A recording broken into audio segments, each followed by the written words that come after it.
Imagine a day without internet and cable TV. A day without your favorite shows, without the ability to work from home, without the convenience of online shopping. Sounds tough, right? It's undeniable.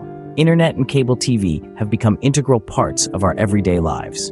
In today's tech-savvy world, knowing how to install these services by yourself can be a real game changer. And you're in luck. Spectrum's self-installation process is remarkably straightforward.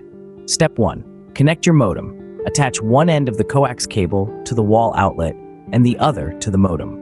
Once the modem is plugged in, be patient. Wait for the online status light to turn a solid blue. Step 2. Set up the Ethernet cable. Attach one end of this cable to the modem and the other to your computer. If you're setting up Wi-Fi, connect the cable to the router instead. Step 3. Activate your Spectrum modem. To do this, visit the Spectrum activation page and follow the instructions. But what about cable TV? Firstly, connect your cable box. Use coaxial cables to connect the cable box to the wall outlet. Then, connect your TV to this box using an HDMI cable and power up the box. Next, turn on the Spectrum cable box. Use the remote to power on the box and select the correct TV input. Finally, activate your service.